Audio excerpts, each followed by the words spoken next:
এই যে এত দিবস, মাতৃদিবস, পিতৃদিবস, এত মা বাবা পাগলের দেশে এত বৃদ্ধাশ্রম কেন? হাত ধরে হাঁটতে শেখালো যারা, তারাই আজ বাদের পাতায়। ভালোবেসে আগলে রাখলো যারা, তারা আজ বৃদ্ধাশ্রমের খাতায়। দেখবেন উচ্চশিক্ষিত সন্তানের বাবা মায়েরাই বৃদ্ধাশ্রমে থাকেন। শুনতে খারাপ লাগলেও এটাই বাস্তব। যেসব সন্তান উচ্চশিক্ষার জন্য বিদেশে যায়, বিদেশে গিয়ে ভবিষ্যতে নিজের জীবন গড়তে এতটাই তারা ব্যস্ত হয়ে পড়ে, বাবা মায়ের কথা ভুলেই যায়, বাবা মায়ের খোঁজ খবর পর্যন্ত নেয় না। অথচ পিতৃদিবসের দিন বাবাকে সকাল সকাল ফোন করে বলছে, বাবা তোমার একটা ছবি পাঠাও তো। বাবা জানেই না সন্তান কেন ছবি চাইছে। বাবা হয়তো ভাবছেন সন্তানের মন খারাপ, কিন্তু এমন সন্তান যে তার ফোনেতে বাবার ছবি পর্যন্ত নেই, আর বাবা জানেও না তার সন্তান বাবার ছবি দিয়ে সোশ্যাল মিডিয়াতে বড় বড় অক্ষরে ক্যাপশন দিয়ে ঝড় তুলবে।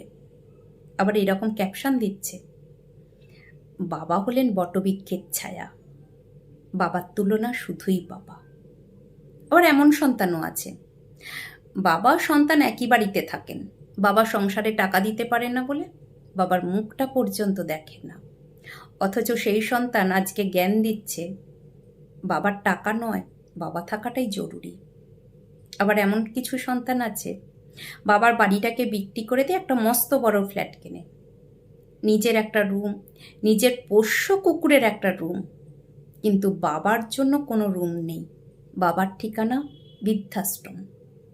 সেই সন্তান আজকে বড় বড় করে স্ট্যাটাস দিচ্ছে, বাবাকে কখনো অবজ্ঞা করো না, বাবার মতো শক্ত হাত পৃথিবীতে আর কারো পাবে না। এখানেই শেষ নয়, আবার এমন সন্তানও আছে যাদের বাবা মায়েরা দিন মজুর।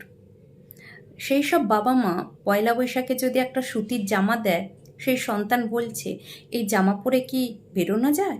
বন্ধুদের সঙ্গে এই জামা পরে যাওয়া যাবে না। অথচ সেই সন্তান প্রেমিকাকে বলছে, কার বাবা পেশায় কি সেটা বড় কথা নয়, বাবা থাকাটাই জরুরি। আবার এটাও বলছে, বাবার দেওয়া কোনো জিনিসকে ছোট মনে করবে না, মনে রাখবে তোমার কাছে যেটা অল্প, বাবার কাছে সেটা রক্ত জল করা গল্প। এইসব সন্তানদের উদ্দেশ্যে আমার একটাই বার্তা, বাবাকে ভালোবাসার জন্য কোনো স্ট্যাটাস দেওয়ার প্রয়োজন নেই, বাবা নিজেই একটা স্ট্যাটাসের ভাণ্ডার। বাবাকে ভালোবাসুন। ভালোবাসার জন্য পিতৃদিবসের দরকার নেই, প্রতিটা দিন, প্রতিটা ঘন্টা, প্রতিটা মিনিট, প্রতিটা সেকেন্ডেই বাবাকে ভালোবাসা চায়।